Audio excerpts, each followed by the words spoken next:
So I just get out of the Humvee and I go up to the next Humvee and I'm like, dude, we can't get out until you move. There's somebody behind you. I'm going to go talk to them and tell them to move so that you can then back out. Okay. Okay, cool.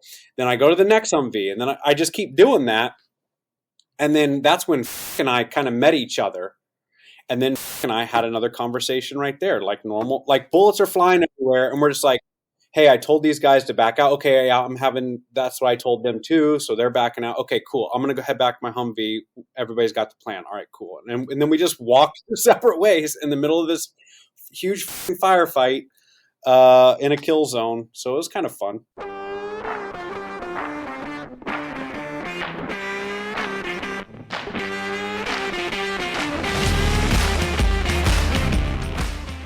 Welcome to How I Embraced the Suck, a podcast where you get to hear from veterans what life in the military is really like.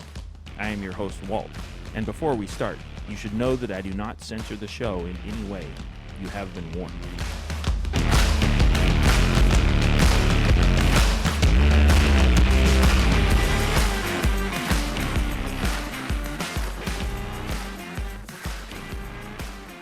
Yeah, I think that goes to that, like the stories of, oh, I had my great-grandfather was in World War II and, nobody said anything ever about it and he refused to talk about it. Or, oh, my uncle was in Vietnam and, he won't talk to anybody about it. And so there's this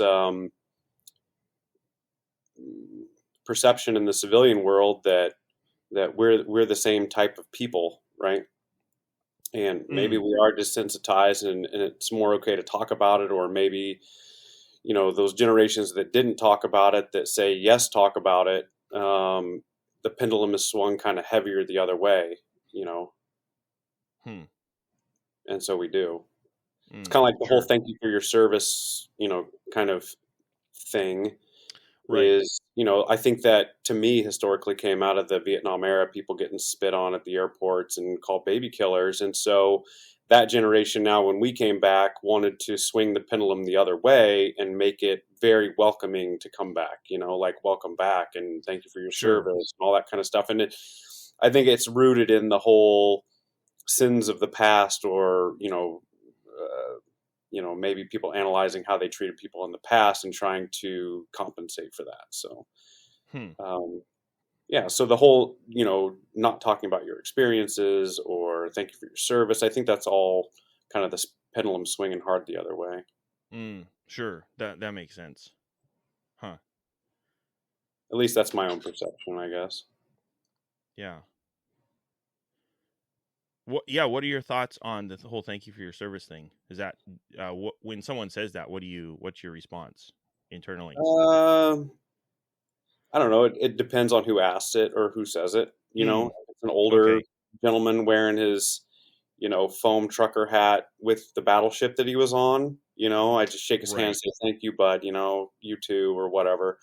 If they're younger, I don't know. I try out different things. Depends on how I'm feeling at the time. Sometimes I'm like, dude, I got paid money to go kill people and blow shit up, dude. It was awesome. Right.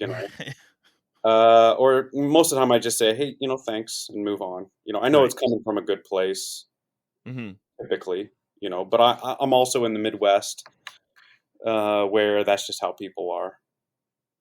Sure. Yeah. No, that's true. Huh. Yeah. Well, today we have Josh with us, not only not a former Marine, oh man, I messed that up. Anyways, today we got Josh with us, who used to be in the Marine Corps and now is not. Way back in the day. Yeah. Way back in the day, yeah. Oh man, I'm gonna lose listeners based on that intro alone. I don't blame them. So what was your experience? You joined up before 9/11. Yeah, so I joined in 99. I'm from a small town, and in small towns, they, from a very young age, everybody kind of gets typecast, right? So smart kids become doctors and lawyers. The dumb kids go work steel mill type, cliche. And that really does get ingrained in you.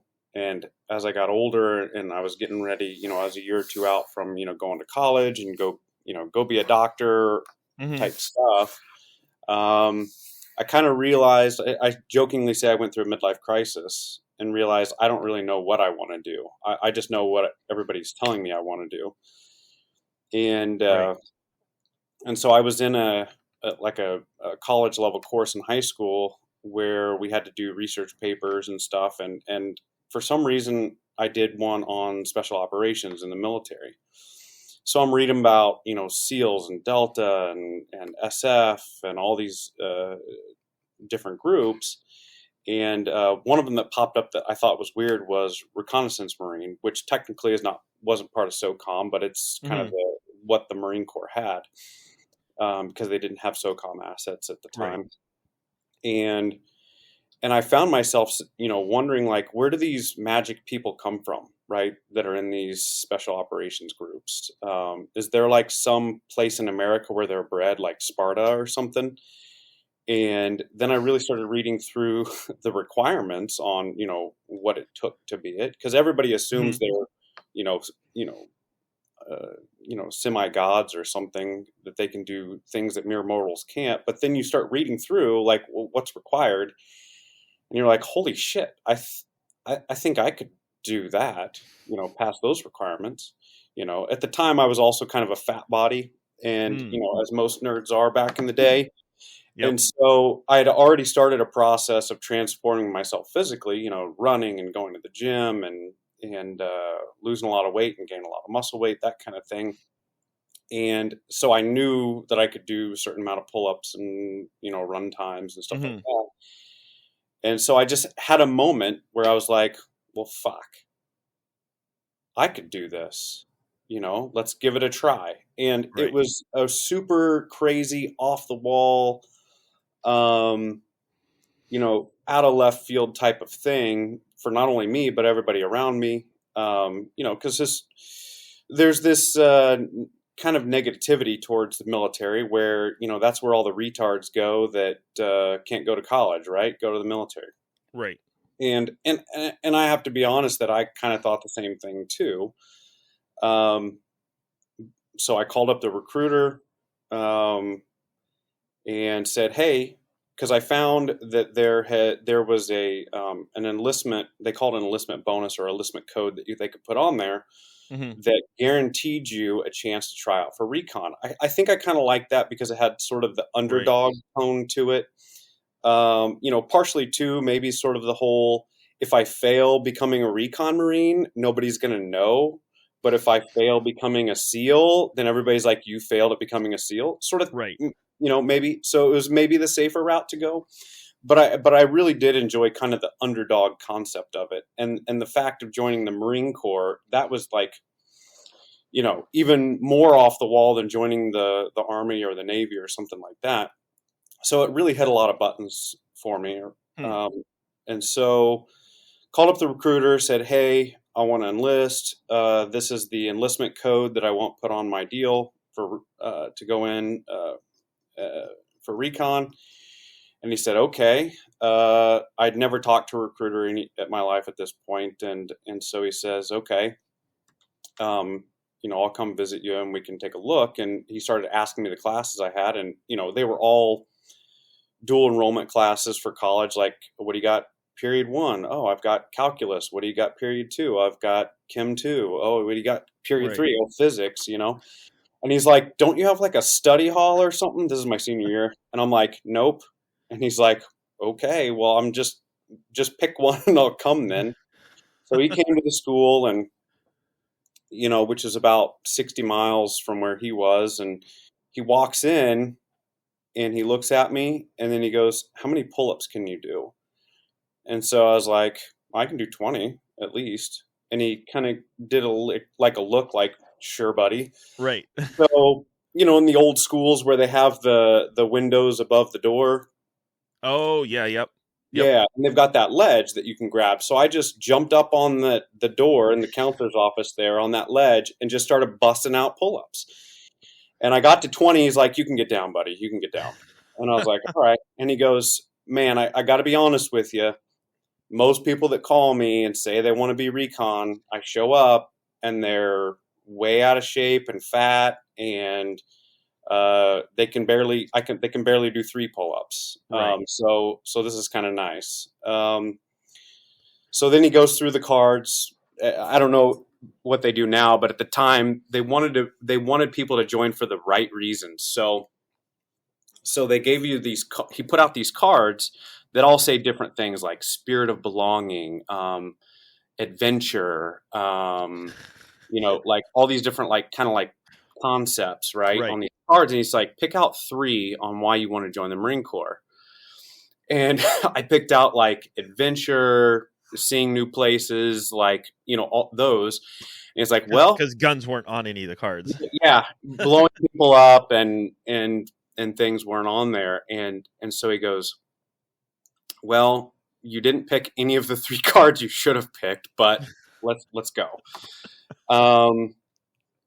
And so he enrolled me. The code that I wanted, they had run out of those codes for the year, so I couldn't go in right out of high school, right after graduating. So I had to wait till November for the new fiscal for October to show up, Okay. for that code to have to go in place. Based on the classes I was taking, he didn't have me take the ASVAB, the pre-ASVAB or whatever. He's like, you'll be fine. Went up, did the ASVAB, come back from taking the ASVAB, and one of the other recruiters, they pull me in a room and they're like, dude, we got your ASVAB results. Here's the deal. You can do anything you want in the entire Marine Corps. We can get you into computers. We can have you do intel. You can do nuclear things, like trying to make everything look high speed, low drag. And I was like, no. If I wanted to do any of that, I wouldn't be joining the Marine Corps. I'd go to college, or I'd just do it in the civilian market and make 10 times as much money, And he just shakes his head and he goes, what the fuck? Why is it all the guys that score, like, that we have to get waivers for, that want to do computers and intel and all that? He's like, and all the guys that ace the whole thing, that max it out, they all want to be fucking infantry. God damn, I'll never understand this. And he slams the door and walks out.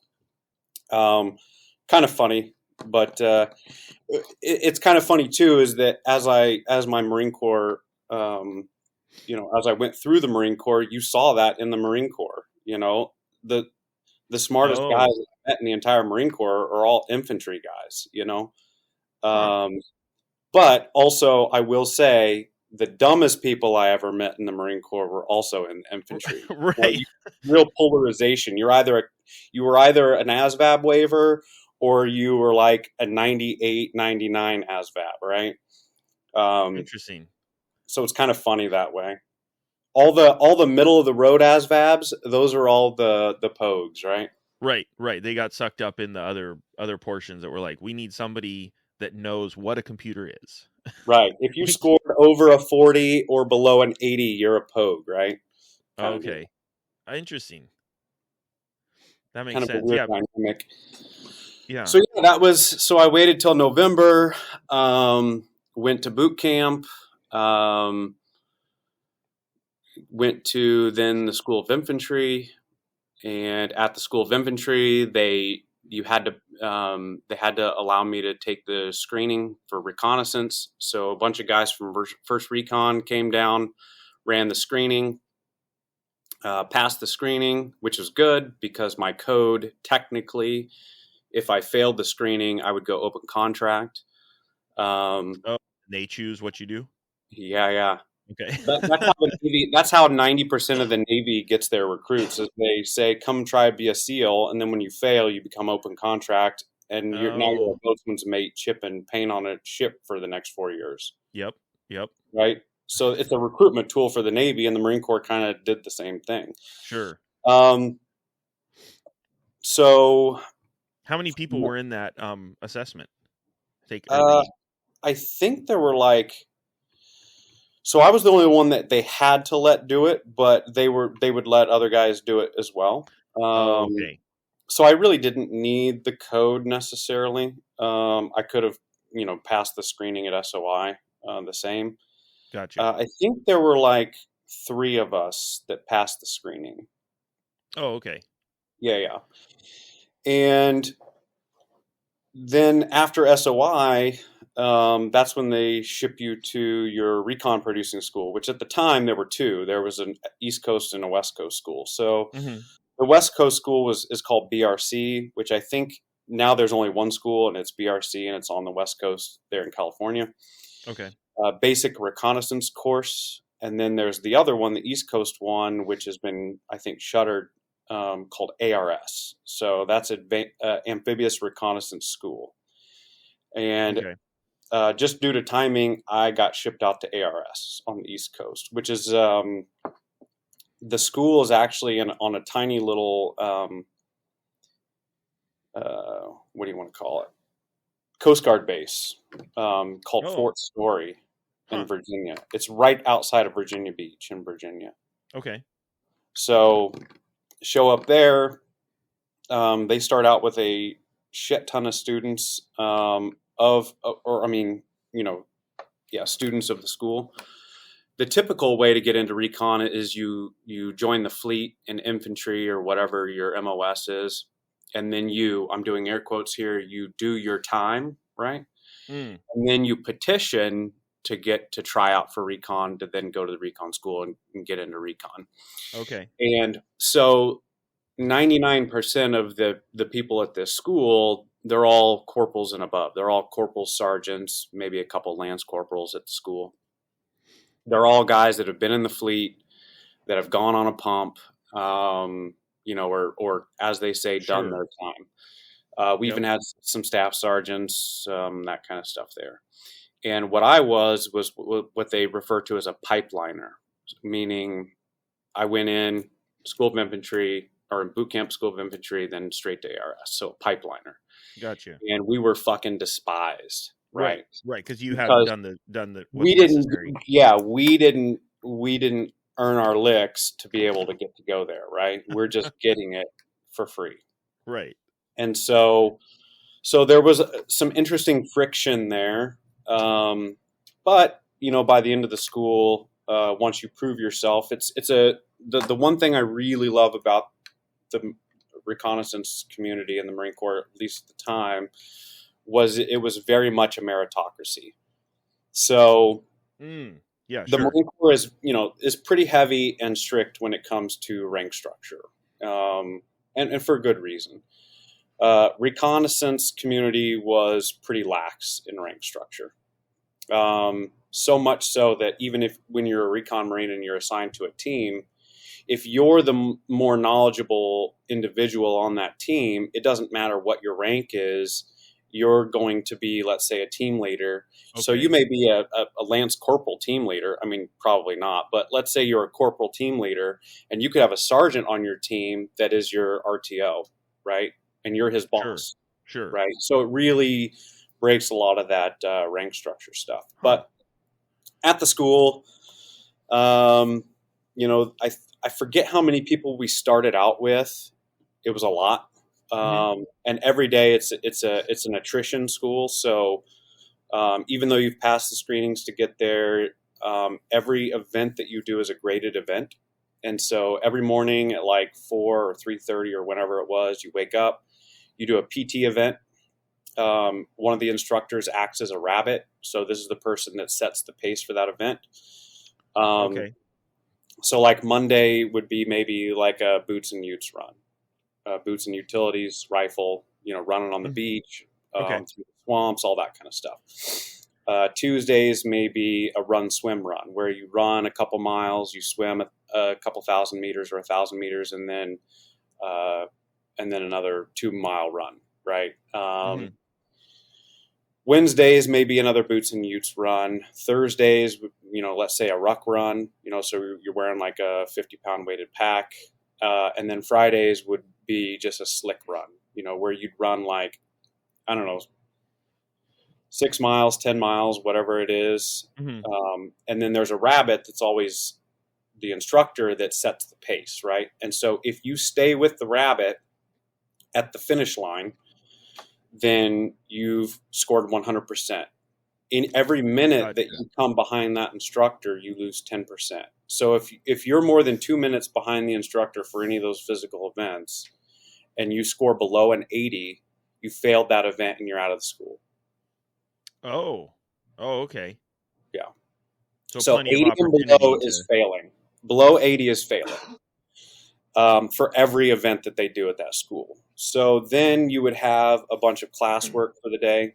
So you would do maybe land nav for a week or two. There are graded land nav events. There's day nav events. There's night nav events where they literally hand you a set of coordinates and a map and a compass, and they're like, plot it out.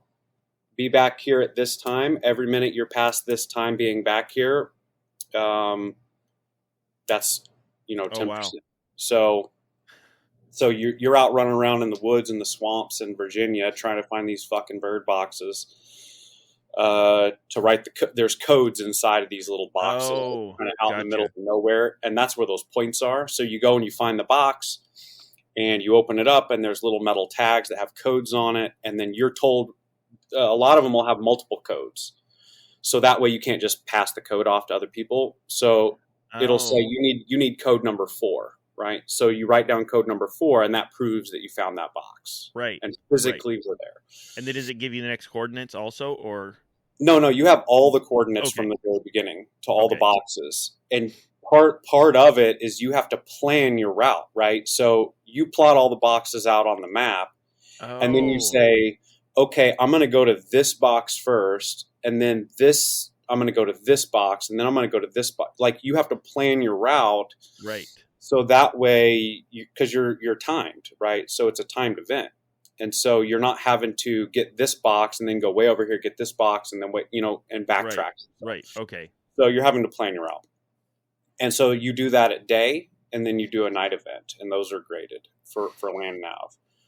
Then you do a couple weeks of communication, so comms, dealing with radios, and this is HF, VHF, UHF, all that kind of stuff. They have these devices at the time called DCTs, which are kind of like, they were big boxes with a red screen, monochrome screen, and you would type out messages on it, and then you would plug it into the radio, and it would send burst transmission packets of that message in digital encrypted format, right? And then there would be a DCT connected to a radio on the other end, and it would take those packets in, and it would display whatever you typed out. Okay. So it's messaging back in the day. Yes. Right. So then there was that, and then you would, and that's where you also have to learn things like antenna wave propagation theory, like how to cut and tune a half wave dipole or a full wave or whatever for different freak ranges. And then you take actual graded tests on all this stuff too. And again, anything below an 80 is failing. Then there is a field portion where you actually go to a different location and do field week. And it's kind of like Hell Week, for buds. That's probably the easiest thing for people that don't know to kind of understand it, where you get no sleep. You get half an MRE a day or something like that, I think it was. So restricted food intake, no sleep, 6 days long, and you're having to do these different missions as a team, right? So you've got a team throughout the whole course, and that team during field week, you're having to do all these missions with no sleep and no food and everything. And then at the end of it, they have this it's a full day, essentially like running event, kind of like, I guess, a Tough Mudder on steroids. So you're having to inflate your pack, go across water, you're having to carry logs. There's even a part of it they call the Trail of Tears, where you have to run for like a couple miles down this trail, but the entire trail is being constantly filled with CS gas. Oh, man. And so you're running for a couple miles in CS gas. It fucking blows. And so by that time, you don't really give a shit anymore after 6 days of no sleep. And so most people, you don't even put your gas mask on. You just fucking run through it. Just who cares? This is going to burn and suck, but the worst is having to try and run in a gas mask. So I'll just deal with the CS gas. And then at the end of that, you come back to the school, then you do nautical navigation. Uh, you do timed fins, so you'll go out like 500 meters into the Chesapeake Bay. You'll fin down 2,000 meters and then fin back in another 500 meters or 500, 1,500, I forget. Those are all timed events as well. You do nautical navigation events. And then at the end of that, if you're still there and you haven't failed anything, then you ominous dominus have graduated ARS. So myself and another guy who was also a pipeliner, he and I both picked California. We wanted to be in California. Mm-hmm. And so we got chopped to California. So that was kind of cool. So went to California, went to First Recon Company at the time, First Recon Company. Mm-hmm. And I was stuck in 2nd Platoon in First Recon Company, who just started a MEU workup and got thrown in a team and started doing MEU workup and then hit the ocean. So that was kind of that was my initial foray into the Marine Corps. Kind of long-winded there, but yeah. How being a pipeliner, you said that kind of that stigma, did that last after school? Yeah, a little bit. Unit? Yeah, a little bit. So even when you hit the unit as a recon Marine, I think they've changed this, but at the time when you show up, you technically have the MOS of 0321 Reconnaissance Marine, which at the time was a secondary MOS. So my primary was 0311, basic infantryman, basic rifleman. Mm-hmm. And then I had the secondary MOS after graduating ARS of 0321 Reconnaissance Man, right? Mm-hmm. So then you show up at First Recon Company, and most people, all Recon Marines there, don't consider you a Recon Marine yet until you pass what they call the NDOC. So it's not over yet, right? So you show up to First Recon, and when you first show up and you haven't passed the NDOC, you're called what they call it a roper. And you have to we have these like short sling ropes that you can make things like Australian seats and, different stuff on. Well, you have to wear this rope in a certain way across, your camis, and you have to wear that at all times if you're a roper to show everyone else that you have not passed the NDOC yet and you're a roper. Right. When you're a roper, you cannot walk anywhere. You have to run. If anybody catches you walking instead of running wherever you're going, there's going to be hell to pay, right? Again, this is a weird part where rank doesn't matter, right? So let's say some sergeant or staff sergeant just got back from ARS. They have not passed the NDOC. They are a roper. They show up to the unit and they're running around. There could be some lance corporal there that's not a roper anymore. It's past the NDOC. And he has full carte blanche to fuck with any of the ropers. And they do. So he'll stop. He'll be like, hey, devil dog, come here, and that sergeant will have to come to that lance corporal and stand at parade rest when he's speaking to a recon Marine and answer his questions, right? So again, it's one of those weird things where it's entirely a meritocracy. Mm-hmm. It's taking the cult mindset of the Marine Corps and making it its own more extreme cult, right? In that community. And, at the time, there were not very many 0321s in the Marine Corps. First Recon Company was a company. It turned into a battalion while I was there, but, maybe there were a couple hundred Recon Marines at the time. Oh, wow. Okay. I was there. Yeah. When you count up all the guys on the East Coast in Pendleton, you count the guys East Coast, Pendleton, and Okinawa, at 3rd Recon, there weren't a whole hell of a lot of us. So yeah, you run the NDOC, which is pretty much just a full day of getting the shit beat out of you. Everything is a graded event, but you don't know what the passing score is, right? Oh, yeah. So you can't pace yourself. And once you've passed the NDOC and you're on the other side, that's when you realize that there is no passing score. the whole point of the NDOC is to see why you're there and what you're made of, Sure. and try to get you to fail or not fail. Right. So, because there's a big thing about, they call them badge hunters, right? Or, why do the vast majority of people that go and join to become a SEAL become a SEAL? Sure. For the Right? Trident. For the Trident, Yeah. right? They all want they call it chest candy. They all want the chest candy. Now, recon Marines don't have their own insignia, right, that they can wear on a uniform, because the Marine Corps doesn't operate that way. Oh, sure. In the Marine Corps, everybody is equally worthless. Right. Right? It doesn't matter whether you're a recon Marine or you're the guy that cleans the porta shitters out on the range. You are both riflemen, and you're both equally Marines. Right. Huh. Right? And I love that about the Marine Corps, actually. Yeah. And so, forget where I was going there. Yeah, so there's no insignia, right? The only way that you can really identify a recon Marine, kind of, is if they're wearing their jump and dive bubbles, or their dive bubble and their jump wings, right? Because those are authorized to wear in the uniform. Okay. But you don't have to be a recon Marine to go to Army jump school and get your Right. jump wings. Right. If you rate the jump wings, you can wear them no matter what your MOS is. You can wear the scuba bubble if you've been to a military instructed dive school. No matter what your MOS is, you can wear them. So you technically could have the jump wings and the scuba bubble and not be a recon Marine, but it's Right. very rare Right. to find that. Right.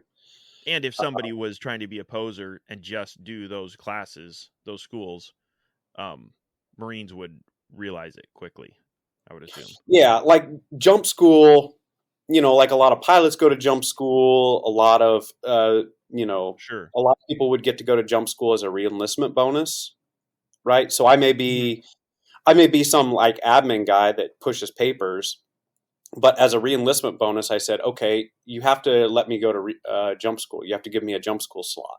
And so they'll say, okay. And then he gets to go to jump school, right? So it's kind of cool. Right. The Marine Corps doesn't have any jump infantry. We don't have like the 82nd Airborne and the 101st and all that. Sure. We don't have that in terms of infantry. So we don't have like an infantry group that goes to jump school. So it's kind of a more of a rare thing than it is, let's say, in the Army. Okay, sure, that makes sense. Yeah. Right. We don't have airborne infantry. Mm-hmm. Okay. Now the jump wings is the bubble is a little bit harder to get. That one, because there's only so many slots to these schools, right? So jump school, there's a lot more slots because it's the Army runs that. It's the Army jump school, and the Marine Corps pays to send Marines to the Army jump school, right? Mm-hmm. But the dive school, there are different dive schools in the military, but the Marine Corps actually runs their own. They run it down in Florida, down in Panama City. And they run a very specific one called Marine Combat Dive School. Now, this is a very special school that's different from all the others. So some of these dive schools are essentially glorified PADI courses, right? Mm-hmm. Where, like the normal PADI course you would take as a civilian. But Marine Combat Dive School is a whole nother fucking level. You go down there, there's graded fins, open water. There's things where you've got a tack board on and you're going around in a pool, and at the bottom of the pool there's actually like a foam mat or like rubber mat, and there's a black line painted on it, and you're all finning facing down in this pool on this black mat, and then the instructors are above you doing what they call sharking. So when they pick you, let's say they all signal each other, this guy is the one we're going to get. They'll come down, they'll bam, elbow you in the back of the head, bounce you off the bottom of the floor while the other one's grabbing your breather, pulling it out. Right. They'll turn the tank off. They'll stick your mouthpiece through the manifold and turn it back on so it reinflates and you can't get it back out. they'll rip your goggles off. They'll do all this kind of stuff. And you have to, at the time, you have to retain control of your equipment, tanks, all that kind of stuff. And you have to literally fight them off of you. Right. Once you have successfully fought them off of you, you then have to do the proper procedure for redonning your equipment, right? So you have to, mask, clear the mask, right, calmly turn the stuff back off, get your manifold back out, get your breathing. If you panic at any point during that, they're just going to keep on you right, until you pass out or you give up and you're out of the course. right. Okay. And that's trying to teach you confidence in the water or not panicking, right? And for the longest time, no matter what dive school you went to in the Marine Corps, you rated a little silver scuba bubble. And about halfway through my time there, they actually switched it. And so they made the silver bubble if you went to any of these other courses. Oh, okay. But if you went to Marine Combat Dive School, you got a gold bubble, which had a little rebreather on it, right? The Dregger rebreathers. Yep. Which is traditionally you don't dive open circuit, meaning you've got a tank, you breathe, the bubbles come out. Right. Right. You dive with what are called rebreathers. It's like a little black box. The Dregger makes them, a little black box on your chest. It's got a tiny little canister of oxygen, and then it's got a scrubber lung filled with essentially cat litter. And you breathe out. Your breath goes through that cat litter that takes the CO2 out of it. And then there's a little computer that's monitoring the amount of oxygen in your breath that you breathed out. And if it needs to add more oxygen, it'll squirt just a little bit of oxygen back into that breath. And then you rebreathe your same breath over again. Right. So you're breathing your same breath over and over again, and it's taking out the CO2 and adding oxygen. And emitting no bubbles. Yeah. Yep. So Charlie can't see you and slit your throat underwater. Right. Right. Right. So yeah, the gold bubble. So then if you saw the gold bubble and the jump wings, you pretty much knew that was going to be a recon Bubba. Oh, sure. Did the insignia, was the change retroactive? So after that, if you went to Marine Combat Dive School 5 years ago, when they changed that, you could just take your silver bubble off and stick the gold one on. Because the previous was the silver, so everybody had it was silver for everything. No matter what school you went to, if you were dive qual, you got a silver bubble. Then they made it so that you could still wear the silver bubble if you wanted to, if you went to Marine Combat Dive School, I believe. But if you went to Marine Combat Dive School, you rated to wear the gold bubble. Okay. Right. So they refer to that as chest candy. And if you're there's kind of a funny saying that everybody wants to be recon until it's time to do recon shit. Right. Everybody wants to be a SEAL until it's time to do SEAL shit, right? They're all after the name and the notoriety, so to speak. But the real fun is in doing the job, which is a lot of fun. Right. Snooping and pooping, being fucking in the middle of nowhere. Behind enemy lines, closest friendly is 1,000 miles away. Right. And the only real saver that you have is a radio. You have rifles and stuff if you get ambushed or in close contact or whatever. But the whole point is to never get caught. Right. Yeah, you're avoiding force on force for sure. Correct. Because you're size. Like my first team was 6 guys, right? And so if we went into a squad of whatever, we're not gonna engage them, right? It would be very stupid of us. There's only 6 of us, and the closest friendlies we have is 1,000 miles away. Right. Yeah. Huh. Yeah. Different mindset. So so you joined in 99, and then 2 years later, 2001, you were in Afghanistan. Yeah. So the guys that deployed with you, were most of them, had they been in that short of a time period, or was there more time in with you? No, most of the guys, all the guys on my team, they were either on their second enlistment or ending their first. Okay. I was definitely the very low man on that totem pole. I was like my first team. I was the assistant radio transmitter operator, assistant RTO. Okay. Which means that I was the bitch that had to carry all the heavy stuff and all the extra batteries for the radios. All the batteries. Yeah. Setting up field expedient antennas, blah, blah, blah. Mhm. So yeah, I did that MEW workup, and I was in Darwin, Australia on 9/11. So we were on the north side of Australia. We were all out at the clubs getting drunk, right? Because it's Right. the other side of the earth. It was nighttime there, Right. and we're drinking. We just order a pitcher, and Shore Patrol starts coming and clearing out all the clubs. Like, everybody back to ship, everybody back to ship, right? Oh So wow. the Navy Shore Patrol guys, Right. and so I just bought this pitcher, so I'm left with the pitcher drinking it as I'm walking back to the ship. And what was kind of cool is the cab drivers there in Darwin, they all start pulling up and just saying, "Get in, mates, we're taking you back to ship." Oh, And and you still like, don't know what's going on, we have no but fucking clue what's but going they on. do. But they do, kind Okay. of. Sure. So we get in the cab, and they're like, free, we're just getting everybody back to the ship. And so, okay, so we jump in the cab and we're heading back to ship, and we're like, he's fucking with the radio, trying to bring up the news and stuff, and we're like, what the hell's going on? Right. Right. And he said, I think one of your World Trade Centers in New York just fell down. And we're like, well, I don't think you know what you're talking about, dude. Right. Right.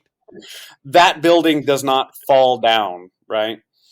And as we're listening, and we were like, what the fuck? Yeah, a plane crashed into it and it fell down. We're like, holy shit. So we get back to ship, get back to our berthing area, just in time to turn on the news, and we see it where the second building is falling down. Oh wow. We get back to the ship. There's 50 cals all mounted everywhere with guys manning them. This is not normally how their Right. posture is. Right. It was an extremely high posture. We jumped all back on ship, and we set sail that night straight to Pakistan. Wow. I think we did a stop in Indonesia on the way, like for resupply and all that kind of stuff. And then our first objective is we were going to, for our teams, the recon teams, is we were going to do the evacuation of the embassy in Pakistan.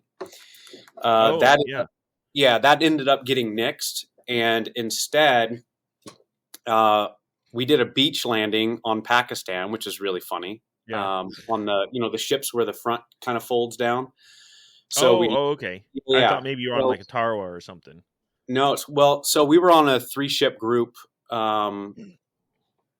but to get from the big ships to the shore in Pakistan, it's not like we're going to just pull up to the dock, right? And so we get on these little ones, they take us out, get us close, and then we, go and do a beach landing. Okay. And then from there, we did trucks and helos to get to a place in Pakistan called Jacobabad.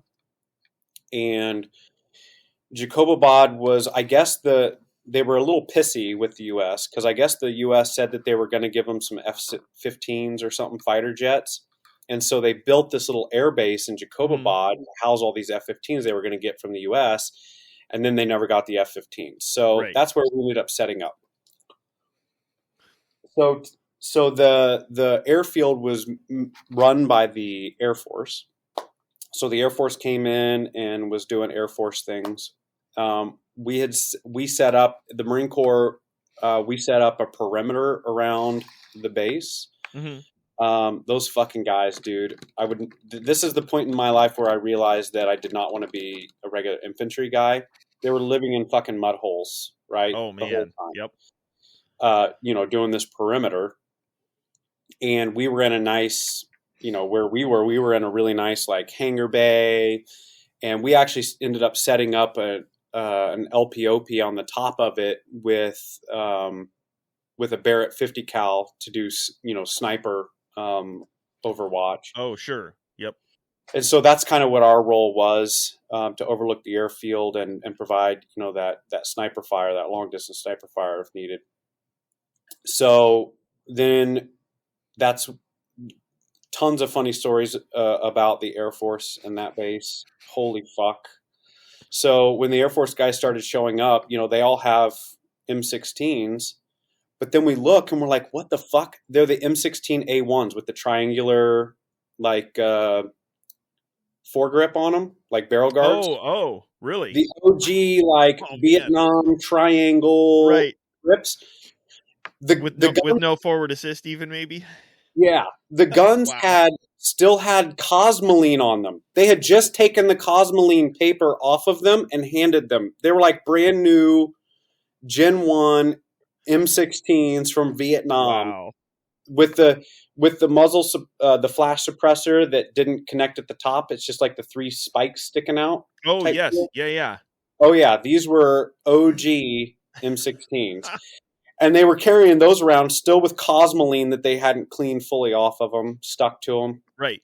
And they had mags with rounds, but then they started having NDs very quickly, like the first day or two, negligent Mm-hmm. discharges. And so the Marine Corps doesn't call that an 80 Right. accidental discharge. I Right. think some other services do. We call it negligent because it's not an accident; it's negligence, right? Mm-hmm. So they started having NDs, and so then they made it to where they couldn't have the mag in the rifle. They had to have the mag in their pocket, right? To solve the ND issue Right. with the Air Force. They still had NDs. So then they took all their ammo and mags away from them, and they just had to carry around a rifle with no ability to do anything with it. Yeah. Wow. They start trucking in. So mind you, we're all sleeping in, I wasn't, but the Marines are all sleeping in fucking mud holes. Mm-hmm. We have the only things that we have on us are the things that came in on our backs.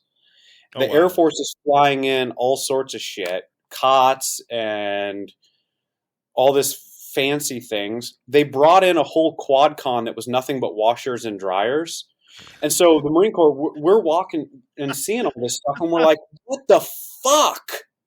You know, we're sleeping in literal mud holes, and you have fucking washers and dryers. They Right. had air conditioning brought in. I think the camel that broke the straw that broke the camel's back was, I think they brought in a cappuccino machine. That's when people still started getting really pissed off. That was the first time in my life I had seen a flat screen TV in real life, like the Oh. wall flat screen Yep. TVs. Yep. They had one of those in a building with like a PlayStation or something hooked up to it for people to decompress, the Air Force guys to decompress. I was like, are you got to be fucking kidding me, right? You poor guys. Yeah. And so then we started, we set up, so we operated out of there for a while, and then very quickly we set up in a place in Afghanistan called Camp Rhino, which was the first, I guess, technical feet on ground base in Afghanistan. It was an old like heroin factory out in the middle of nowhere in the desert that Wow. that the A-10s and stuff shot up. So every single surface on that whole thing had A-10 holes in it, from the Gatling Right. guns. Right. But we set up there, and that's when we just ran all of our missions out of that base there. So we would leave for days on end. We were trying to find weapon caches, just general intel, where people were moving, what routes they were taking, that kind of stuff. We had some teams go up and to Kandahar to clear out Kandahar initially. So the Taliban started fleeing Kandahar, and we had some teams and stuff calling JDAMs or GPS guided munitions. So they were calling 9 lines for JDAMs and different munitions. Anytime they'd see like a military type vehicle, or they'd have Toyota trucks that had a bunch of stuff in the bed of them, like guns and things. So blow those up to then go ahead and secure the Kandahar airport. So we were there and secured the Kandahar airport, and then started setting that up as kind of the new, I think that became kind of the new epicenter of our ingress into Afghanistan. But originally it was that Camp Rhino. Did that until February, maybe somewhere around there. All this is kind of foggy now, but then we bounced and hit a couple places on the way back home, like Perth and Sydney in Australia, and headed back home.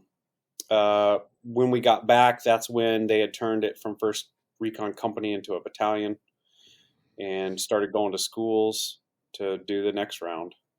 Okay. Yeah.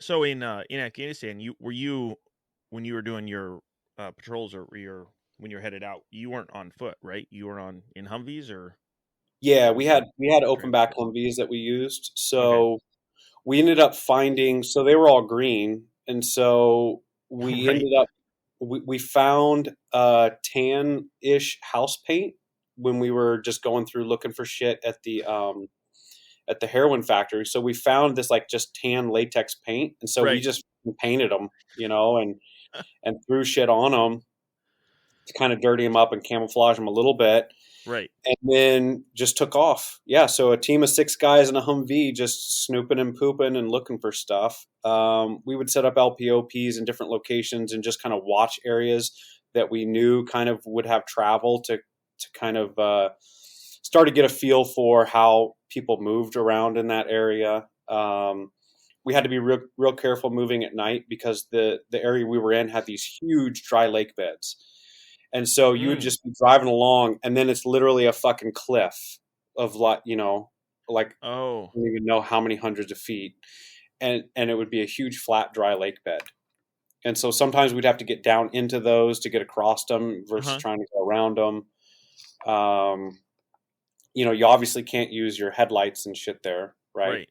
So Right. light discipline is a huge thing. Like still to this day, like that's probably the number one thing that gives me anxiety is light discipline. Like when I Oh. watch movies now, Yep. like probably the last one that I can really remember was we were watching one of the Lord of the Ring movies, right? Where Oh, those okay. the dead things are trying to come find the hobbits, and they have Okay. a fucking campfire. I'm like screaming at the TV. I'm like, you fucking retards, you Right. know? But yeah, light at night gives me like I can't do it too well. Right. I Right. still walk through my house with no lights on in the middle of the night without any issues. I don't want to turn a light on Hmm. Yeah. because that's how the enemy sees you. Because you Yeah. can see light, especially in Afghanistan, we could see glints off windshields from like 10 miles away, you know, Right. even further. And, if we had an elevated position type deal. So light discipline is huge, especially in Afghanistan, because it's not like here where you're close to a city and you've got all that light pollution. Right. Right. So a single flashlight 5 miles away, you can pick that up clear as day. Right. Yeah. Plus anything, maybe aside from a fire, anything that generates light, is going to signal something of interest. I mean, even a campfire for you, probably. Correct. But Yep. if you're shining flashlights, um, the Afghans are going to be like, that's not one of us. Yeah. Likely. Yep. Yeah. And even Huh. fire, right? So even if you do something like a Swiss fire where, you dig the hole and you dig a side hole type deal so that the Okay. flame Sure. isn't visible, you still have smoke, right? Right. Right. That's, And yeah. and you can see that and you can smell it, right? So that's Hmm. another kind of big thing is that when you're away from civilization for long enough, you become very in tune with smells. Like we knew we were coming up on a camel herd from a long ways away because we Huh. could smell it, right? Right. You just become very in tune with smells. Um, so we didn't bathe. We chewed charcoal that we would find in like old fires to brush our teeth because we didn't have Sure. toothpaste or any of that stuff because Right. everything we had with us came in our rucksack, Right. you know. Yeah. And why would you waste room on toothpaste that the enemy can smell when you could Right. take that out and put one more battery in or Yep. one more canteen of water? Yeah. Things that actually keep you alive. Yeah. Huh. Yeah. It's how long did it take for you to fully adjust to that as a team? Like, was there experience in the team and guys said, "Hey, look, ditch this, ditch that," or was it a process of learning on a couple of No, it was patrols? pretty much immediate. Okay. Yeah, once like the first time you go out and do a field exercise, even in training on Camp Pendleton, everything is done like you train how you fight, right? And Okay. so even before I got to Afghanistan, light discipline I mean, that's like slapping your mother, right? Hmm. We didn't even have flashlights. The most we would ever have is these like little things that I like to stick it in my little lapel buttonhole, but they're like the little tiny LED. You push them and it's a little red LED, and then you let off. And it's Yep. like little keychain type ones. Right. But we would put the whole poncho and everything under us to pull the map up, to turn that on to see on the map, and then turn it off, and then pull the poncho off. Right. If you need to look at the map like at nighttime. So, yeah, everything that we did was to the extreme from day one, right? And so when I got onto my team, it's not a bunch of new guys, right? I was the only new guy. Right. And so I very quickly had to become accustomed to the way things are done, right? And so when we went to Afghanistan, we did exactly what we'd always been doing in training, right? So there was really no learning curve there. Yeah. You kind of already answered this. So aside from the light discipline, excluding that as an answer, I told a friend of mine when he heard that I was interviewing you, he said, I asked him for a question, and he said, what was the hardest thing to let go of after Afghanistan in terms of habit?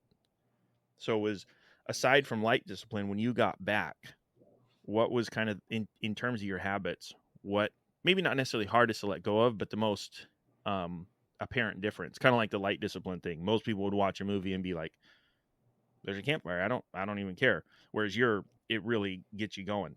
What was kind of the biggest thing there? And if that question is not murky enough, I can murky it up more. Yeah, I mean, I might have an answer for you. Maybe it's what you're asking. So probably the hardest thing for me when I came back was fucking boredom. You know? Oh.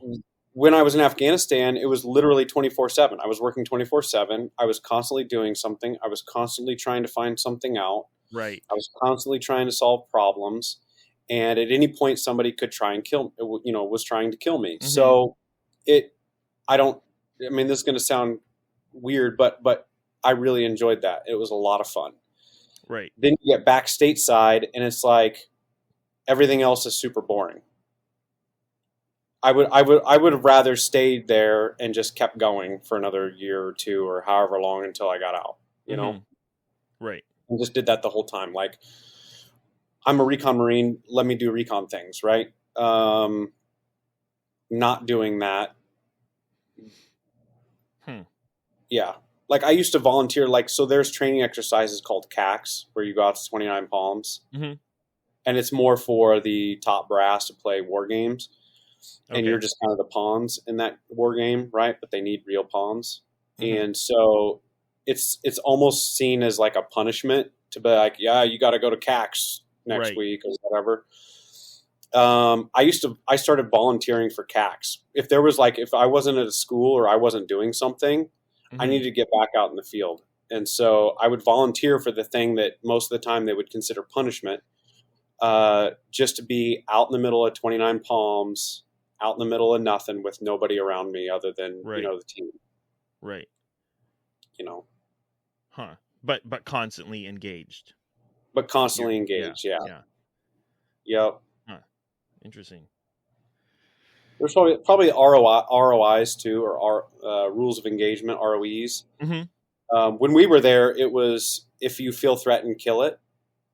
Right. Well, really early in the ROEs are not anywhere even close to the same. It was total cowboy land there. Like I grew a beard. Nobody cut their hair. Right. And no one give a shit. Right. Nobody wore rank. Yada, yada, yada. I like that because at the time too, this is like pre-war time for the Marine Corps. The Marine Corps had gotten really heavy into garrison. And what do you do with bored infantrymen when there's no war to go fight? Is you obsess about dumb shit, right? Like pressed camis. So this is also before the new pajama camis came out. So the old camis, like, I hated going to Camp Horno on Pendleton because that's where, that's kind of like the epicenter for the infantry guys are. And they like to play what, I call them fuck games, where your camis better be pressed, your cover better be pressed, no hands in pockets, nothing better be in your pockets, even not even your hands. Super anal about haircuts and shaving and just fucking all the dumb shit, like spit shine boots and like your boots better like reflect so much I can barely look at them. And that to me is fucking stupid, right? And so if I was out in the field, no one gave a shit about what my boots look like, never had press camis, didn't even wear my fucking rank, right?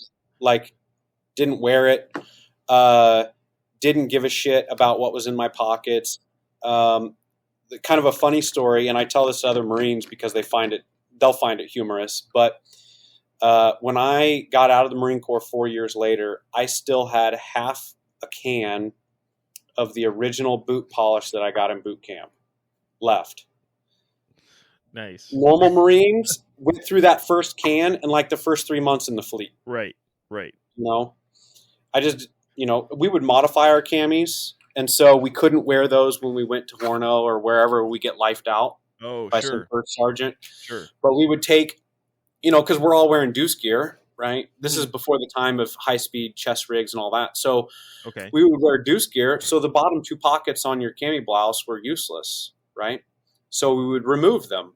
Right. And we would put them up where the top breast pockets were.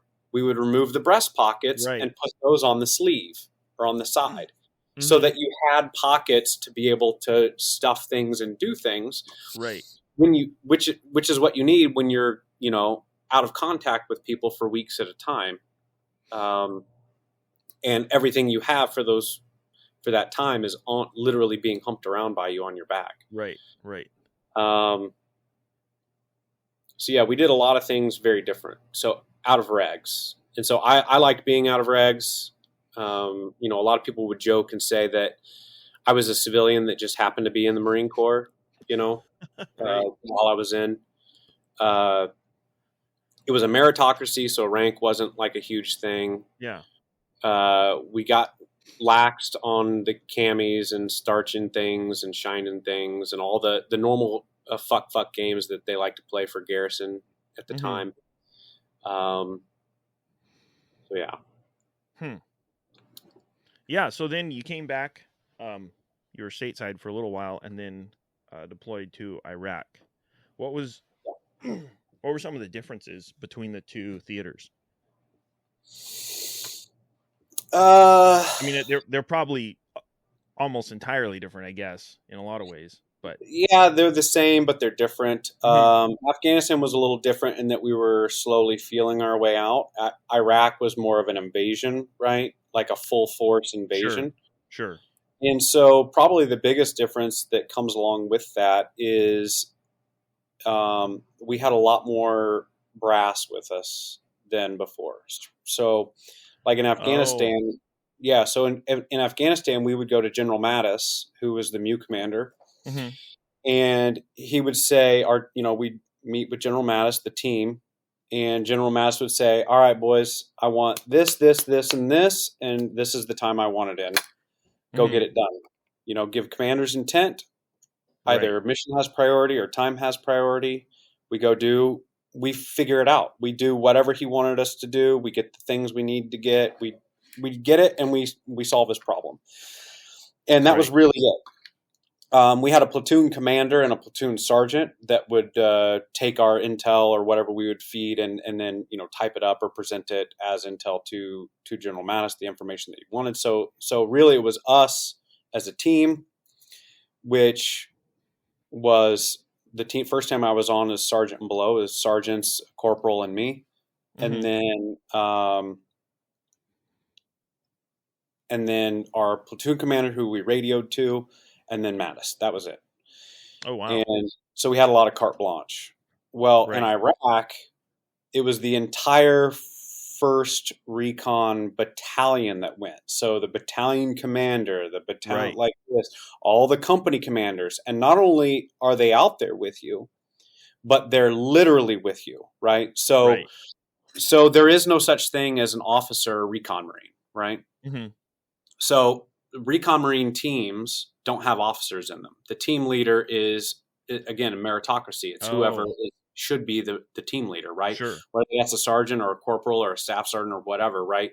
So they're all enlisted, and in Iraq, we were literally in the field with all these officers, company commanders, platoon commanders, battalion commanders, and then all their Right. associated, baggage, that come with it as well. So Right. there was a lot less autonomy, a lot less commander's intent, a little bit more, not micromanaged, but a lot more management, right? Right. A lot, my team wasn't the one making decisions per se, Sure. right? Yeah. We were a lot more following orders. Now we had input, and we could say, why don't we do this or why don't we do that, right? Mm-hmm. And they would take that input, but that was probably the biggest difference. Yeah, this might be a good time to mention for the listener that they might not know you by Josh. They may know you better by the rest of your name, Ray Persons, when Yep. you were, and maybe they've seen the guy that played you in the show Generation Kill. So that might give a little Shout out background. to DJ Ransone. Yeah. What up, DJ? I don't want to go all fan out here, but what was your impression of the actors in the show and how they portrayed what you experienced? Pretty good. I mean, from the very get-go, you have to acknowledge what the whole thing is, right? Mm-hmm. So the original Rolling Stones articles were written by a reporter Mm-hmm. that had never been in the military, right? He was just Right. with us reporting on Right. it. And so the original story itself and then the book is from his perspective and how he understands things, right? Right. Sure. And so I guess you could say it was equivalent to like a PFC's understanding of events, right? Right. Like an E2 or an E3. Yep. They have a lot less understanding of events than, some, salty first sergeant, right? Right. Who understands a lot more in depth of what's going on. Mm-hmm. And so it's from the viewpoint of this reporter, and then it gets handed off to HBO, who then writes out scripts. David Simon did those, him and another gentleman. And now you've taken a reporter's view of what we were doing, and then you're now putting a producer's view of a reporter's view of what we were doing, right? Right. With a mind toward entertaining the public. Entertaining people, right? Right. Yeah. And visualizing it, right? So a book is different than a visual show, right? Right. And so he's got to translate this into something watchable with a story arc and engagement and blah, blah, blah. And you can't quite go into as in depth on certain things as you would like because you don't have time. You're moving the story forward. So Right. So for shows and even to a degree for books, so it's not an encyclopedia, some people you just have to caricaturize them, right? Or typecast them a little bit. Oh, sure. Because when you do that, you're essentially creating the depth of that character without having to do it yourself, right? You're giving a snippet and then people understand that archetype so they fill in the rest, right? So now they have a better understanding of that character. And so a lot of the people in the show are very, archetyped or typecast, or in the book, and then that gets further archetyped or characterized in the show, right? Because you kind of have to do that, right? And so everybody is good and everybody is bad. I've never met a perfect human being, right? And so some people just got perceived by this reporter in a certain way, not knowing them for years or months or however long it would be, or having a lot of interaction with them. So he archetypes them a certain way that may not be exactly true to reality, but It was true to his reality, right? Mm-hmm. How he perceived them. Um, and so it does a lot of discredit to some of the people in the show or Mm-hmm. in the series because it shows one single dimension that's then amplified, right? Maybe Right. they were a dick, right? Right. Right. But they weren't always a dick, and they were a dick for a good reason, right? Mm-hmm. But the show can't show you that they weren't always a dick and that they were a dick for a good reason. They Right. just show Right. they were a dick, right? And so you'll have some guy that is now just the universal dick and everybody hates him and he really doesn't deserve that hate, Sure. right? Or somebody makes a dumb decision. We all make dumb decisions. Okay? He just happened to make the dumb decision in front of a reporter that's the only time he ever saw him do something, right? So now he just makes dumb decisions all the time, right? Sure.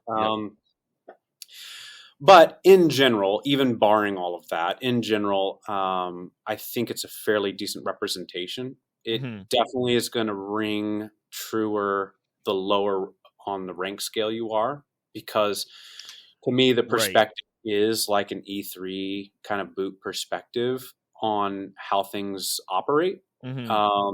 It's probably going to seem a lot more not cringy, but like nails on a chalkboard to somebody that's like a first sergeant or a major or something like that, right? Because even though if they can remember 20 years ago, they thought that same way too. They've moved so far beyond that it's hard for them to do that. But yeah, if you look at it as being through the lens of a Lance Corporal or a PFC, probably a PFC is even better kind of deal. Then it all makes sense. Yeah. And they did fairly well. They ran the actors through a boot camp, like a 2-week boot camp to learn how to carry themselves as Marines. And, the problem with actors is they all think that this is their time to break out. Right. Right. This is my big role that's going to land me and everybody's going to see it and want to hire me for everything. And so actors all want to stand out. Right. Well, that doesn't work well in a movie where everybody's equally worthless, right?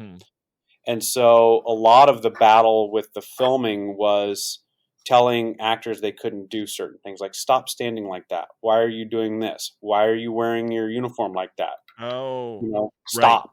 Pull those back down. No, that's not how you wear that. That's not how you do this. Right. And even so David Simon, when he and I spoke originally, he said, I want a Marine to be able to see this film and not see anything wrong with it.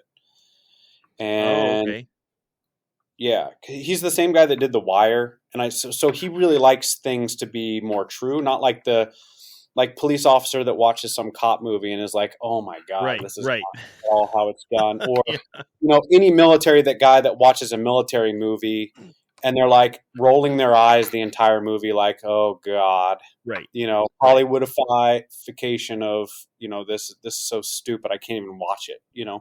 He wanted to be able to have a Marine watch it and not see anything wrong. So he was even as anal as things like the radio chatter that you hear in the series is legit radio chatter that we recorded. Calling in 9 lines on the radio are exactly the way you would call in a 9 line on a radio. They even hired FACs or forward air controllers, like pilots. They would hire them to act as the guy in the bird to relay to talk to do the 9 line, right? Right. So that everything was as accurate as it could possibly be. There were even a couple buddies of mine that stayed on set the whole time, Eric Cucker and Jeff Carrizales. Super awesome dudes, Dirty Earl and Eric. And they would work with the prop makers. So the prop makers, we had the old Starlight scopes from Vietnam. That's all we had for night optics for weapons. And the prop makers started building these like super cool looking, optics on the top. Right. And they had to just take it and just break it and be like, no, that's not what that looks like. You get no artistic license here. Here's a picture. Make it look exactly like this, Interesting. So he wanted to make it as real as he possibly could. I applaud him on that. I like it, even though everything's not from my perspective. Nothing in the series is from the Right. guy's individual perspective. It's all from reporters. It was kind of cool to be able to watch it with my wife and be like, oh, remember me telling you about those tents we were in Kuwait before the invasion? That's exactly what they look like, Oh, yeah. or we did this. This is pretty much how that looked like, That's cool. So there was a lot of stuff done to make it as real as possible, which is kind of cool.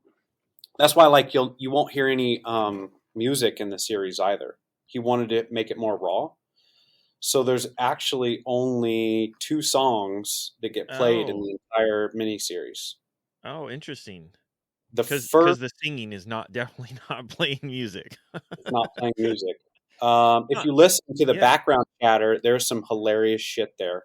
I'll circle back to that, but the first song, the only one they really, the main one, is the one that's played at the very end when the man comes around. I believe it was Johnny Cash. Oh, yes. Yep. The very last scene of the whole thing. That was tough. And that was, so that's one that they did. And then the only other song played in the, like, audio played in the entire series was, I forget which episode it was, but I had written a song called It's Re-Up Time, which is like a rap song making fun of re-enlisting. Oh, yeah. Yep. And HBO bought the rights to that. And it's actually playing, because it kind of had a little bit of mini notoriety. People all wanted it from me, and I would give it to them, and they would burn CDs and play it. But it's in a motor pool. Like, it's a scene where they're in working on trucks, and it's playing off of a little boombox. Oh. And the song, so the reason that the audio was there, the music was there, made sense because there's literally a boombox right there that the guys are playing music on while they're working on these trucks. Gotcha. Huh. That's cool. And it's that rap song, It's Re-Up Time, by MC Moto, is what I went by, because I was super motivated. So that's you singing it? Yeah. Uh-huh. Oh, okay. I did the whole thing. Yeah, cool. The beats and the singing, everything. Huh. Yep. And HBO bought the audio for that. Just you saying that about how it was the entire battalion there in Iraq, and all the brass was there, that really gives a lot more background to a lot of the stress or the friction in the show. Yeah, you've got a bunch of guys that are used to being the bosses. Right. And now they're having their hands held through a bunch of guys that they're the bosses. Right. And you've got that who's in control kind of friction, I think. Interesting. Yeah, and that's kind of one of the things you're saying. There's really not the time to tell that backstory, even if the reporter knew it. You just kind of have to go with it. Huh. Yeah. Yep. So that's where, like, a lot of the, I guess, officer bashing kind of comes from in the series. Like, some of the officers are really portrayed to be pretty darn bad. Some of them kind of were that. Maybe not quite as bad as they were portrayed. Yeah. But a lot of that little bashing or banter that would go on was due to that conflict of, they think they're in control, we think we should be in control. Right. We're normally the ones in control, but now you're saying you are, but you don't know what you're doing and we do. Right. A little bit of that. And so you get a little water cooler talk on, oh, fuck that guy, he's whatever. But that's what the reporter's hearing. So of course he takes our side and then kind of, again, amplifies it. Right. And you're accustomed to a structure where, like you say, a lance corporal or a corporal can tell a staff sergeant, instruct him in certain situations. Yeah. Correct. Yeah. And then you're just jarred with this reminder of rank and all its implications. Yes. Huh. Interesting. Yes. So, so it as those sets of show aside, I guess we'll just ignore that. In Iraq, it was totally different. Like you're saying, it was reconnaissance by fire, whereas in Afghanistan, you're actively avoiding contact. Now, in Iraq, you're seeking it. Correct. How did that change? How did that affect you in your? Now I'm rambling. What was the effect of the difference there? Not on you necessarily, but just to basically completely change tactics. Yeah, I didn't mind it. I'm not married to the idea of having to snoop and poop. Like, Mm-hmm. are we going to go attack this hill? Sure, let's go. Let's go fuck that hill up. War is war, and you got to be flexible, right? Hmm. And so, what we were doing was really the only fit for us. Traditional reconnaissance with a battlefield that moves that fast is unnecessary. By the time we would get inserted, everything would be past us and we'd be useless. Right. So really what we were doing was absolutely the best and smartest decision that Mattis made. And I fully agree with that. Yeah, it was different tactics, same job. I didn't mind it at all. But still utilizing your strengths of mobility and speed and movement. Correct. Just in a kind of using drastically different way.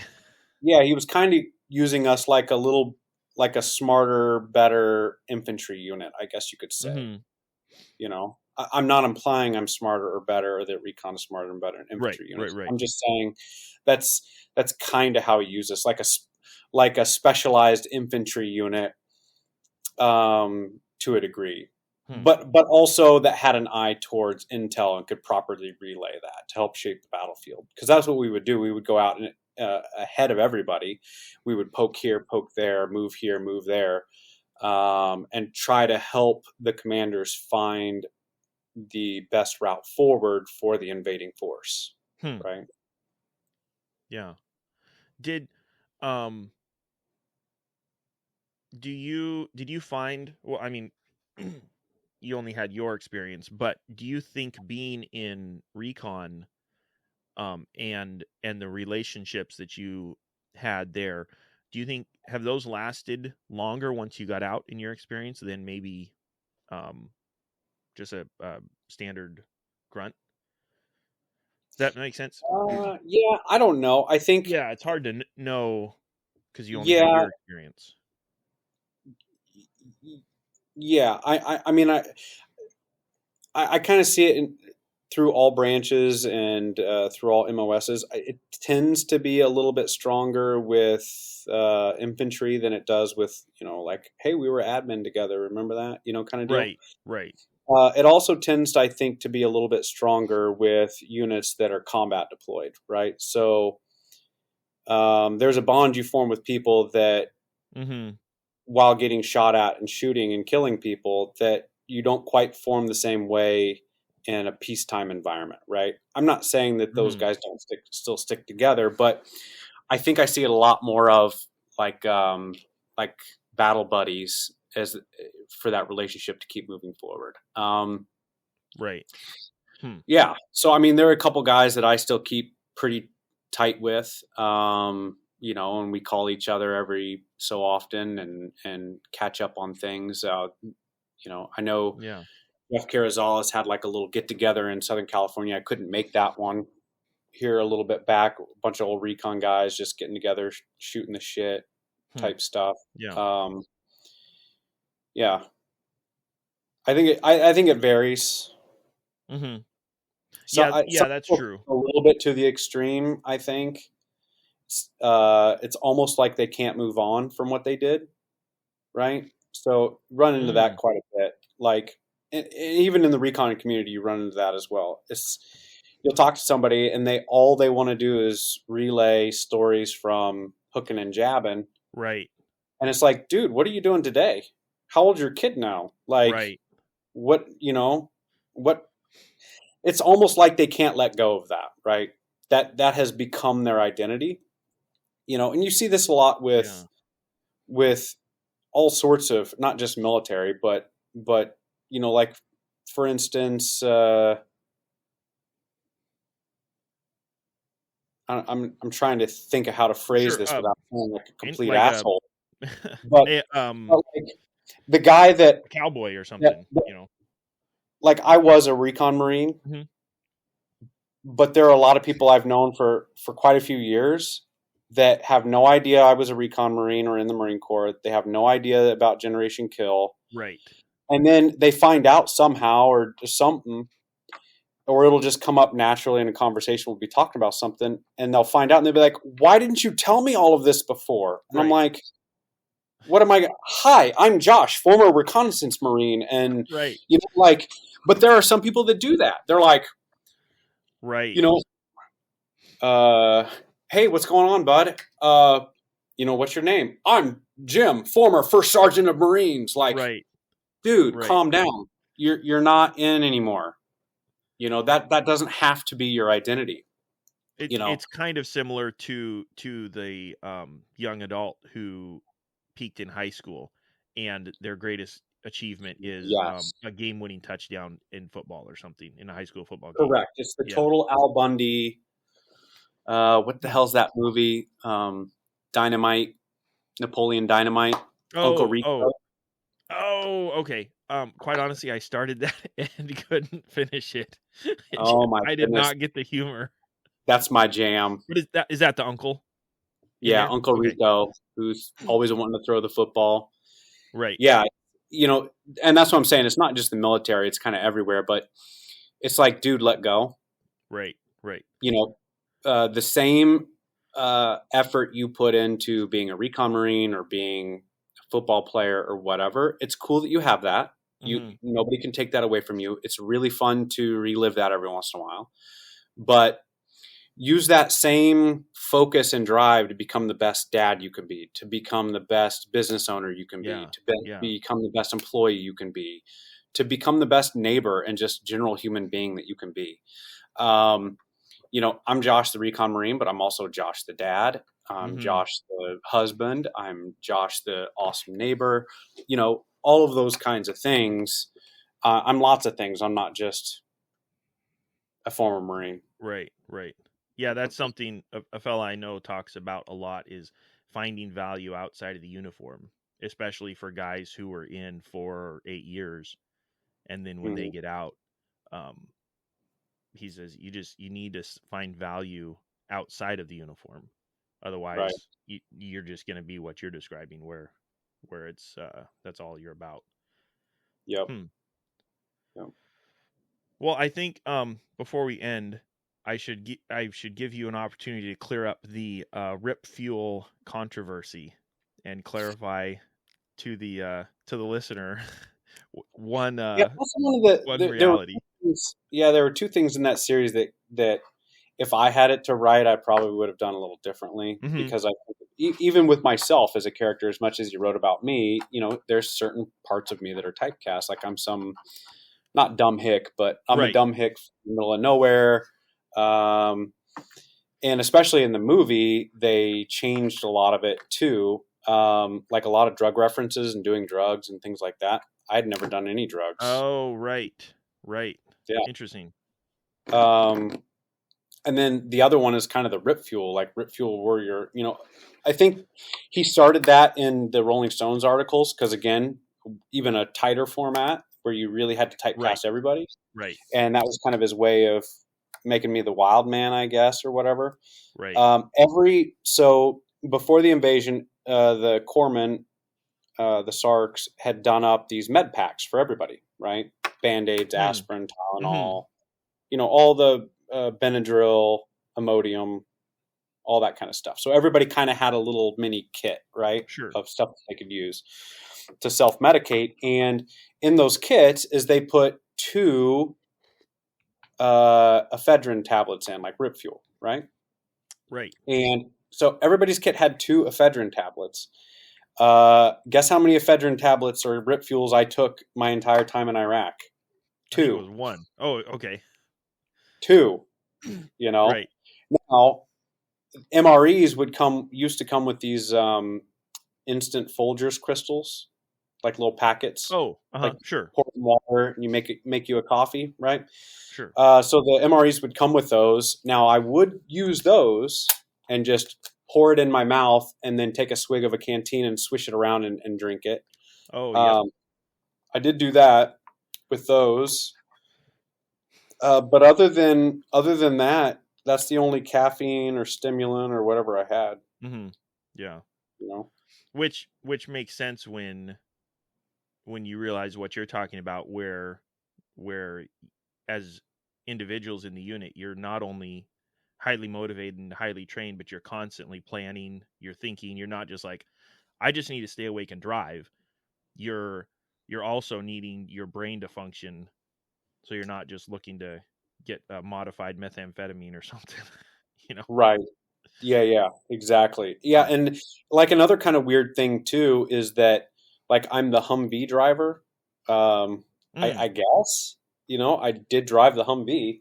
Right. And the reason that I drove the Humvee is because no one else was going to drive that fucking thing. And there actually was one point where somebody else drove. I think Walt drove for a little bit, and it was because I needed to get like an hour of sleep or something. Sure.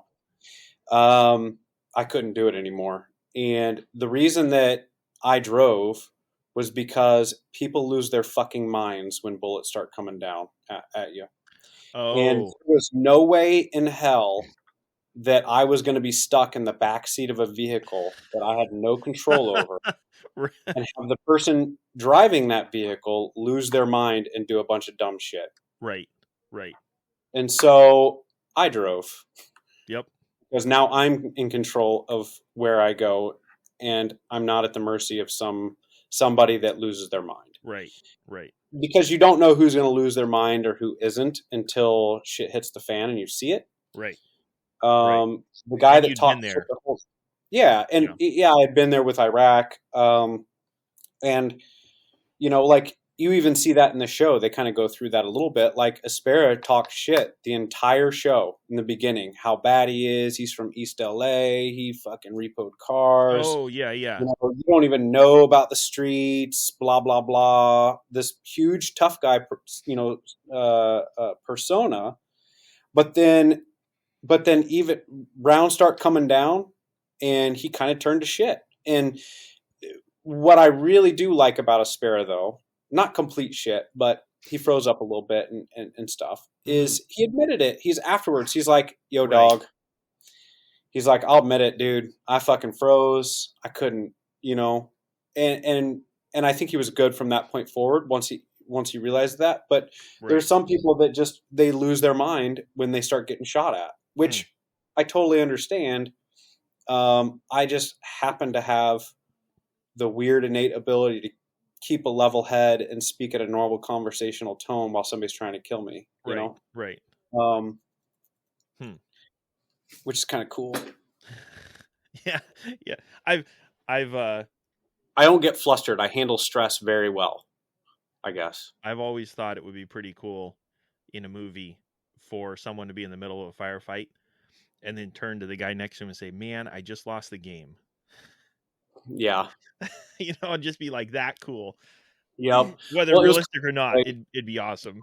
We were caught in an ambush in Almawafaki, I think it was, somewhere around there. It was the scene in the series where we come up on this bridge, and I was the very first guy, driving the Humvee. Oh, right. And there was zero illume, like there was no moonlight. And so I'm driving with the MVG. I can't see shit other than like maybe 5 feet in front of the Humvee, barely, right? And it's super grainy and stuff because these are the old MVGs. And I'm driving, I stop, and I'm like, I think I see something on the bridge, and Brad's like, go, go, go. I'm like, okay. I drive more. I think something's on the bridge, go, go, go. So we end up going, and then Brad could also see that something was on the bridge. And we both decided, yes, there is something on the bridge. They had piled up all that stuff in the middle of this bridge. Oh, yeah. That's when we realized, oh, shit, we're stuck in a kill zone, right? Because they had laid some stuff across the road so you could only go around one way. Right. Well, now there's only one way in and out, and there's a whole bunch of vehicles behind us, so we can't get out because they can't get out. And what's kind of funny is then Brad starts looking over in the trees beside us, and he says, oh shit, there's guys in the trees. He actually says it in like a crackled woman's voice, like, oh shit, there's guys in the trees. Right. And sorry to max out your mic audio. A little peaking. Yep. But So they're shooting. We Hmm. can't get out because the Humvee behind us won't get out. The radio's turned to shit because bullets are going. So everybody's either hard keying it and won't let go, forgetting to let go, or they're screaming into the radio. And you got a bunch of people trying to fight for traffic there. And so Brad and I just start having a normal conversation, like we're just sitting there. And I'm like, I think I can get around by just going around that side. And he's like, well, they probably have that booby trap because that's all dirt there. They could have buried something and booby trapped it. And I was like, oh, fuck. Okay. Well, hey, what I'm going to do is since nobody's listening on the radio, I'm going to go ahead and go tell the Humvees behind us that they got to back up so that we can get out of here. Like we had this like normal conversation. Like you would not have assumed that we're in the middle of a firefight in the middle of a kill zone, right?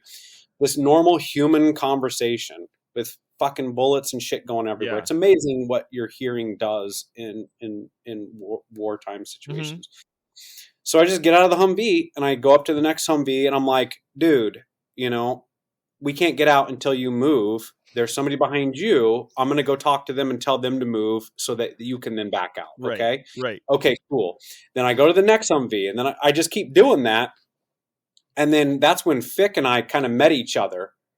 And then Fick and I had another conversation right there, like normal, like bullets are flying everywhere. And we're just like, hey, I told these guys to back out. Okay, yeah, that's what I told them too. So they're backing out. Okay, cool. I'm going to go head back to my Humvee.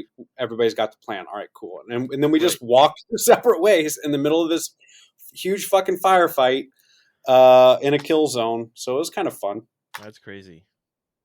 Yeah. But yeah, you can have normal room level volume conversations in super chaotic situations, and that's the most effective way to communicate in situations like that. Sure.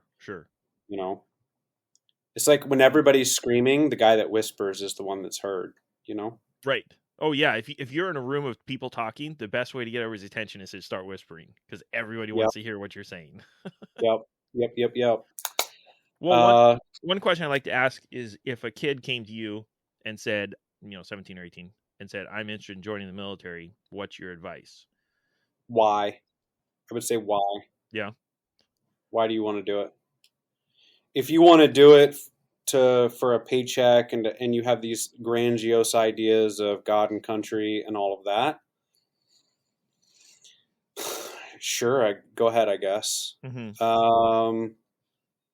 If you want to do it because you don't know what to do, which is kind of my case, sure, go ahead with that. I don't know if there's a lot of situations where I would dissuade somebody. If they said that they wanted to join so that they could get free college or they could learn computers or something like that, I'd be like, dude, you're a fucking retard. Go do that somewhere else. If my kids ever said to me that they would want to join, I would first of all punch them in the face and tell them not over my dead body. Right? Yeah. I guess it depends. Really, why is the best thing. If you want to go find yourself and then bounce, or if if you have a reason why other than I don't know, it seemed like a thing to do, then sure, go for it. Thank you for listening to this episode of How I Embraced the Suck. If you enjoyed the show, tell a friend. And as my Girl Scout den mother used to say, stay frosty.